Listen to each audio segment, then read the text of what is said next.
Hey YTPC, this is part 3 of a 3-part series on me testing pure tobacco types. Today I am going to try pure Burley and some pure Louisiana Perique. Now part 1 was Virginia and Black Cavendish. There's the link.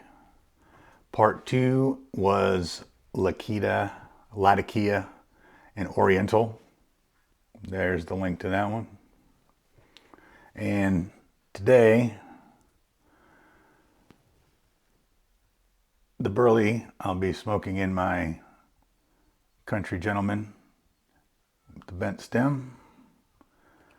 And the Perique will be in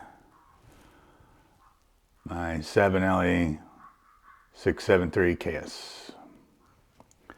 But as in the other parts, first up, I'm going to run the Baren Tobacco Master Blender video, and he'll explain a little bit about the Burley and the Perique. I will load up the pipes while that video is running, and I'll see you after the show. Welcome to the mighty world of Burley. Right in front of me, I have a Burley type called Dark-Fired Kentucky. And Dark-Fired Kentucky actually came from Virginia. So when you compare the leaves with the Virginia tobaccos, the leaves are very thick. This one has been smoked. Oh, wow. To avoid that the Indians were stealing their tobacco, the farmers took the tobacco into the house, hung it under the roof, and they heated with open fires. They were cooking over open fires, so the tobacco eventually took a little smoky note. And that was the birth of the Dark-Fired Kentucky. This is an occurrence like many other things in the tobacco history. It wasn't intended. It just happened. And we are today very lucky. In 1864, a guy noticed that on a field in Kentucky, some of the plants were having a little bit thinner leaves. Not thin as Virginia and not thick as the Dark-Fired, but an in-between. So he took some seeds, brought them to Ohio, planted them out on the field, and the next harvest he had was what we call the white Burley. And the white Burley is the Burley we use today. Not only we, but all. You have a slight cocoa note. Over here, I have something extremely interesting. It is actually a specialty. Perique today is only grown in St. James Parish in Louisiana, United States. The center stem is removed. It's put into this drum. A liquid is added. Then it's stored for 2 years. And when we remove the lid, you'll find this tobacco. Like leather, it's black.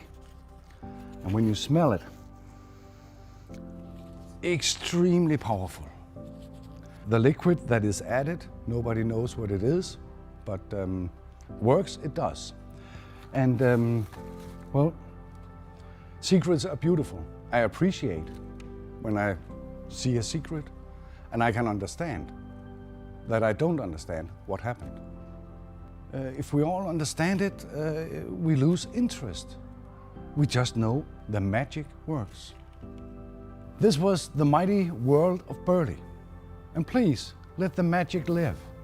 Thank you for watching. Okay, I hope you enjoyed that. First up, I'm going to crack the tin of Burley and see what I detect from a tin note. Now this tobacco came pretty dry.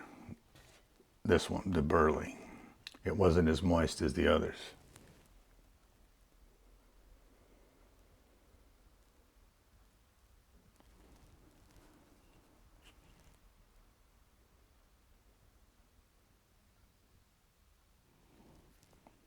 It's earthy. maybe a slight sweetness to it.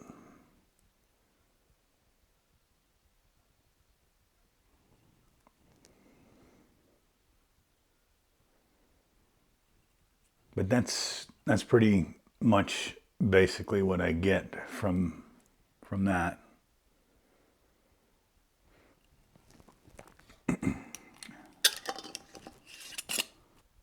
Okay, I've done the charring light on the Burley, so let's light it up and see what I detect.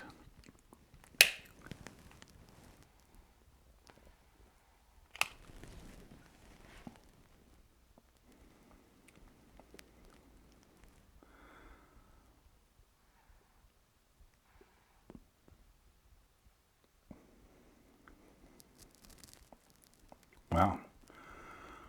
It has a really good tobacco flavor.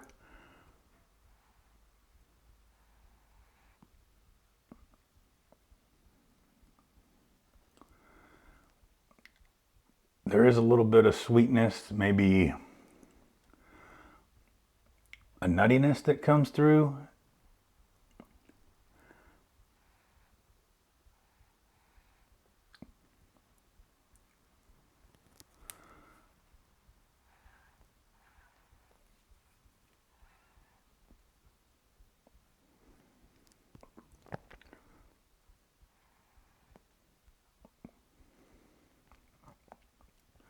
I could almost smoke this on a regular basis, just the pure Burley.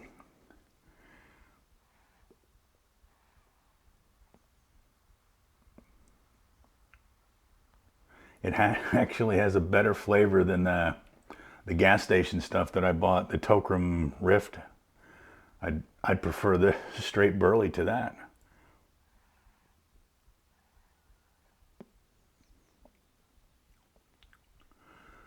Yeah, it's actually a pleasurable smoke, just straight out of the tin as a pure, nothing else added to it.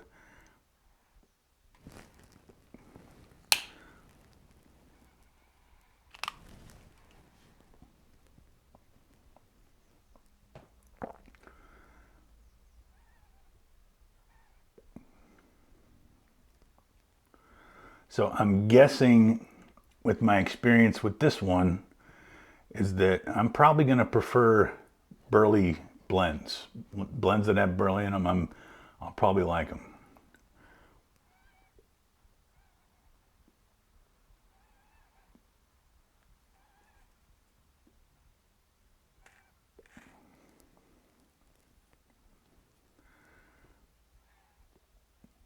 Yeah, I could spend the rest of the video just sitting here sipping on this, but we need to cover the Perique.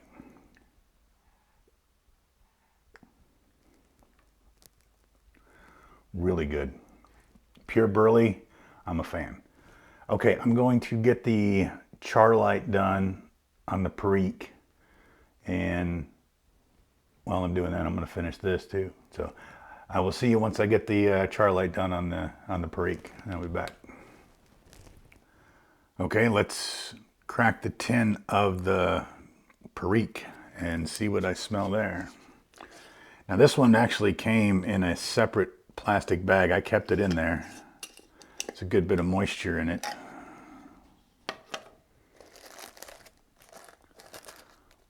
Ooh, wow, really dark.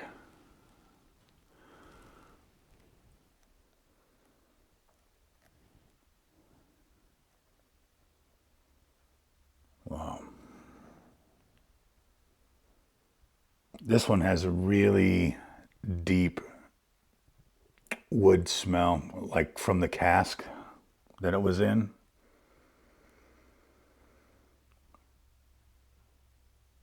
It kind of reminds me of the cask room when I toured the Jack Daniel's factory, the smell of the wood barrels.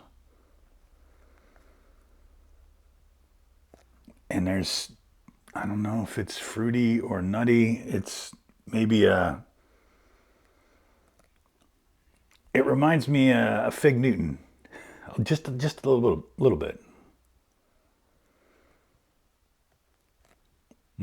Very rich, and this one is really moist. So I will have to let this one sit out and dry for a bit before I try and light it. All right. Okay, char light's done on the Perique. And I reset my palette with some water. Let's fire it up and see.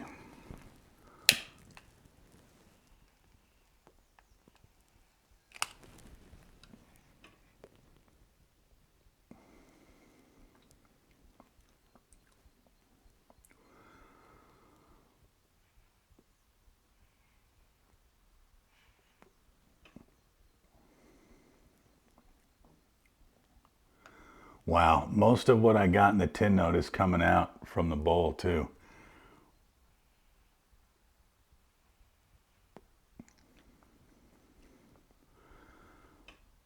Very full flavored.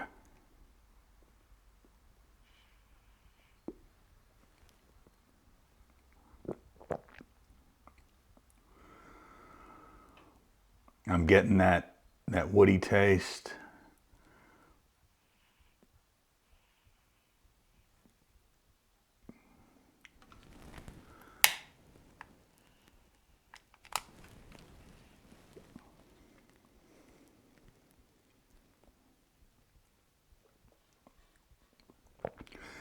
Maybe a little sweetness too.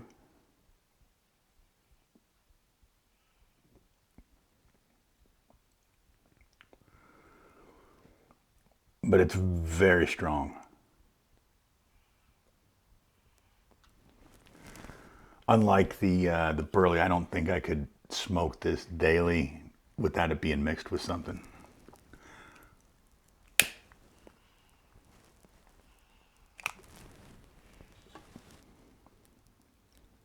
But it's a good flavor. It's just very, very, very, very heavy, very strong on its own.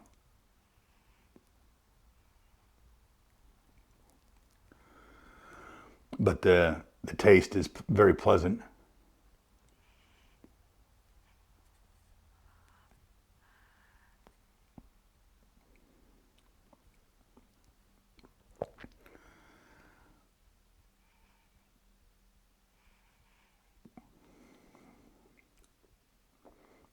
So I like this one too. Actually, out of all of them, there wasn't one that I didn't really like.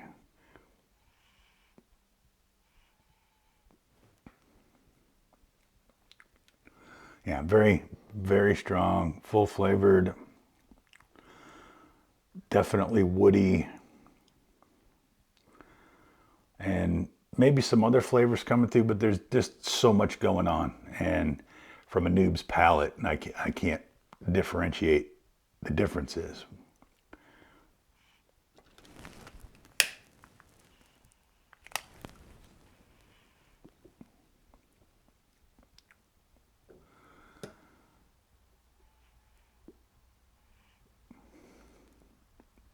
Yeah, so I could smoke blends with Perique in them because it's a pleasant flavor for me.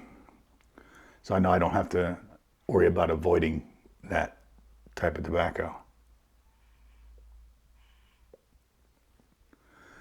But the strongness of it, I could see where maybe some people may not like it. Burley, I pretty much would think almost anybody would like it, but you know, taste is subjective. So that wraps it up. Out of my 3-part series, 6 different pure tobacco types. I think the most common ones. To wrap it up, if I had to choose a favorite between the Virginia, Black Cavendish, Latakia, Oriental, Burley, or Perique, I could definitely tell you Burley is my personal pick out of the pure tobaccos.